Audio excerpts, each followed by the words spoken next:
안녕하십니까. 오늘도 사진 하나 보고 가시죠.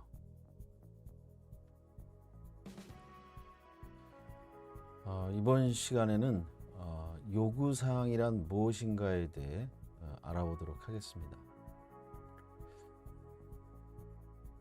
그림이 좀 작긴 한데요. 여러분이 이 그림이 의미하는 바가 무엇인지 살펴보세요. 이 그림은 요구사항을 파악하여 최종 고객이 원하는 것을 만든다는 것이 매우 어렵다는 것을 설명하는 그림입니다. 밑에 가장 오른쪽에 있는 그림이 정말 사용자가 원했던 것인데, 위에 가장 왼쪽 그림을 보면 사용자마저도 본인이 원하는 것을 잘 설명 못할 수 있다는 것을 의미하기도 합니다. 또한 요구사항이 잘못 분석이 되거나 요구사항이 잘못 표현되어 있으면 이를 고친다는 것은 엄청 많은 노력이 요구된다는 것을 반증하기도 합니다. 이에 대한 사실은 많은 통계 데이터를 통해서도 알 수 있습니다. 개발에 있어서 요구 분석이 40% 정도를 차지한다거나 요구사항으로 인한 에러로 수정을 하는 비용이 단순 코드의 에러를 수정하는 것보다 엄청난 대가를 지불해야 한다는 것을 말입니다. 그만큼 개발에 있어서 요구사항의 중요함을 몇 번 강조해도 부족함이 없다고 생각합니다. 사실 저희의 문화에서는 어떤 이런 통계 데이터를 가지고 지표를 기반으로 계량적으로 관리하는 문화가 아닌, 즉 데이터를 기반으로 분석을 하지 않고 소위 말해서 인사이트나 감 또는 좋은 말로 이야기하는 형태가 일반적이지만, 외국의 경우에는 통계나 자료에 의지하여 요구사항의 중요성을 호소하고 있습니다. 요구사항의 이해를 위해서 가장 중요한 것이 functional requirement와 non-functional requirement로 구분하는 것입니다. 그리고 이것을 구별하는 것이 굉장히 중요합니다. 보시는 편은 이 두 가지 요구사항 종류에 대한 특징을 나타내고 있습니다. functional requirement는 말 그대로 시스템이 처리해야 할 기능에 대한 요구사항으로서 가장 기본적인 요구사항입니다. 시스템의 use case라는 것으로 이해될 수 있으며 what이라고 하는 관점으로 이해될 수 있습니다. 즉 무엇을 개발하느냐 하는 문제죠. 그다음에 non-functional requirement는 what이 아니라 how라는 관점에서 이해될 수 있는 것인데요. 주로 이제 시스템의 품질 특성과 관련된 요구사항입니다.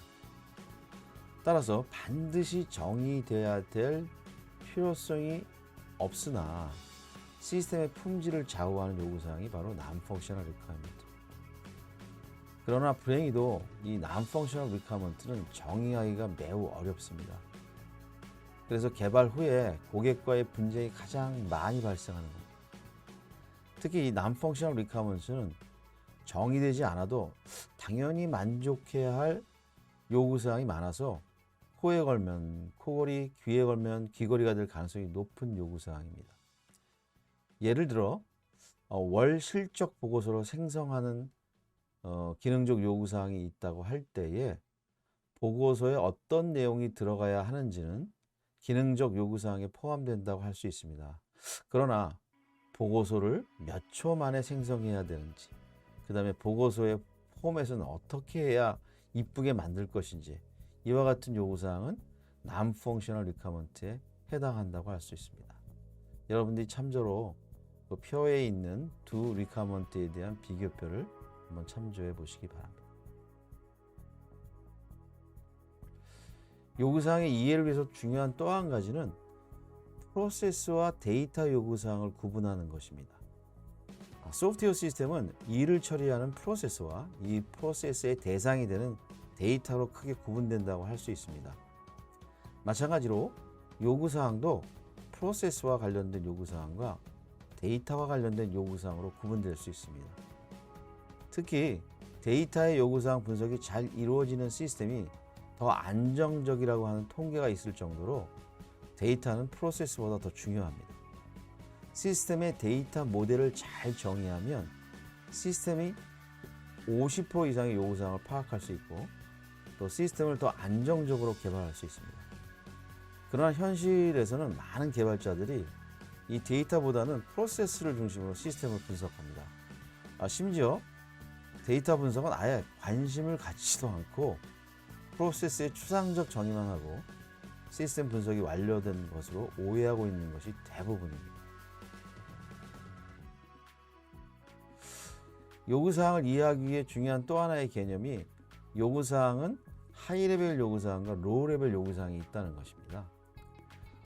사실 시스템의 개발은 요구사항을 관리하는 행위라고 볼 수 있으며 하이레벨 요구사항을 로우레벨 요구사항으로 구체화하는 것이라고도 할 수 있습니다. 우리가 일반적으로 비즈니스 리퀘어먼트는 가장 최상의 요구사항이라고 할 수 있습니다. 이 비즈니스 리퀘어먼트는 왜 이 시스템을 개발하게 되었는가 하는 근본적인 이유를 제시하는 것입니다. 따라서 보통 프로블럼 스테이트먼트에 정의되거나 또는 프로젝트 비전과 같은 문서에 정의가 됩니다. 무기체계 관점에서는 보통 이게 ROC와 비견될 수 있다고 할 수 있겠습니다. 그 다음에 단계의 리퀘어먼트가 바로 유저 리퀘어먼트입니다. 말 그대로 개발자가 아닌 사용자 요구사항으로 비즈니스 리퀘어먼트를 달성하기 위해서 시스템의 최종 사용자가 원하는 요구사항입니다. 사용자 요구사항은 시스템 리퀘어먼트를 생성하기 위한 입력의 역할을 담당합니다. 특히 사용자 요구사항은 완전하지 않고 부정확하며 상호 일치하지도 않는다는 특성이 있습니다. 따라서 시스템 리퀘어먼트가 필요한 이유입니다. 시스템 리퀘어먼트는 사용자가 원하는 요구사항을 이제 개발자 관점에서 정의한 그러한 요구사항입니다. 그래서 사용자 요구사항에 내재되어 있는 오류를 제거하고 아주 정제된 형태로 완전성, 일관성, 정확성 등을 만족할 수 있도록 작성되어야 하는 것이 시스템 리퀘어먼트입니다. 이렇게 비즈니스 리퀘어먼트, 그다음에 유저 리퀘어먼트, 시스템 리퀘어먼트는 상하관계가 존재하는 그러한 리퀘어먼트라고 할 수 있겠습니다. 요구사항의 이제 또 다른 관점이라고 볼 수 있는 게 하이레벨 리퀘어먼트와 로우레벨 리퀘어먼트하고 좀 유사하긴 하지만 좀 관점이 다릅니다. 이 두 가지 관점이 뭐냐면 앱스트랙트 요구사항과 디테일한 요구사항이라는 겁니다. 우리가 컴퓨터 과학에서 문제를 해결하는 중요한 원리들이 있는데 그 중에 하나가 앱스트랙션, 즉 추상화입니다. 추상화는 상세한 사항을 숨기고 필요한 사항만 표현하는 방법입니다. 요구사항을 분석하거나 표현할 때 요구사항을 쉽게 이해하도록 요구사항을 추상화 레벨에 따라 이해하거나 기술하는 것이 필요합니다. 그림에서 가장 위에 존재하는 원은 대상이 되는 시스템 전체를 의미합니다. 그리고 그 주변의 사각형은 시스템과 상호작용하는 외부 체계를 의미합니다. 이를 우리가 컨텍스트 모델이라고 하는데요. 이 컨텍스트 모델은 시스템의 전체를 표현하기는 하지만 상세한 사항은 표현하지 않고 이 시스템의 외부 환경과의 관계만을 표현합니다. 즉 시스템의 범위를 이해하도록 표현되어진 모델입니다. 또한 외부 환경과의 인터페이스가 무엇인가를 화살표로 표현하고 있으나 이 상세한 인터페이스를 표현하지는 않습니다. 그 아래 그림을 보면 시스템이 크게 세 개의 주요 프로세스로 구성되어 있다는 것을 의미하며 이들 간의 데이터의 흐름을 표현하여 위의 컨텍스트 모델보다 좀 더 상세화된 프로세스를 표현하고 있습니다. 결국 요구사항은 가장 최하위 수준에서 더 이상 쪼갤 수 없을 정도의 상세화된 요구사항이 분석되고 정리되어야 합니다. 그러나 요구사항을 정확히 모르거나 이를 알고 있다 하더라도 이렇게 추상화 레벨에 따라서 좀 더 시스템을 이해하기 좋게 추상화 요구사항으로부터 저 디테일한 요구사항을 구분해서 표현하는 것이 굉장히 좀 필요합니다. 저희가 목표로 하는 것은 소프트웨어 시스템 리퀘어먼트를 분석하여 최종 요구사항 명세서를 작성하는 것입니다. 이때 명세서가 갖춰야 할 속성 중에 네 가지를 보통 얘기하고 있습니다. 첫 번째가 이제 completeness인데 완전성입니다. 요구사항이 누락이 되어 있다는 것은 그만큼 치명적인 오류이므로 이 완전성은 명세서가 갖춰야 할 매우 중요한 특성이라고 할 수 있습니다. 그 다음으로는 이 consistency, 즉 일관성입니다. 일관성은 요구사항이 상호 불일치 정도를 의미합니다. 요구사항이 불일치한다는 것 자체가 오류를 포함하고 있다고 할 수 있습니다.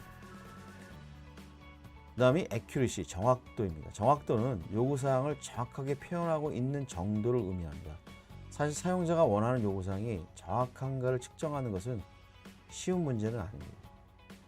accuracy의 반대 개념을 ambiguity, 즉 모호성이라고 이해할 수도 있겠습니다.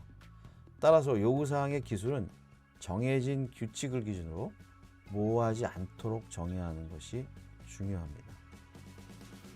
그 다음 마지막 네 번째는 testability입니다.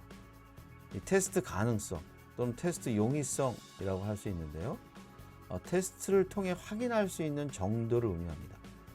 최종 요구사항은 반드시 테스트를 통해서 만족하는지를 확인할 수 있어야 됩니다.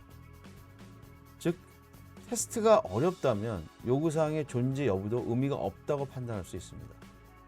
특히 이제 non-functional requirement는 많은 부분이 정의하기도 어렵고 테스트하기도 굉장히 어려운 요구사항들이 많습니다. 그래서 non-functional requirement는 굉장히 주의를 요하는 요구사항입니다.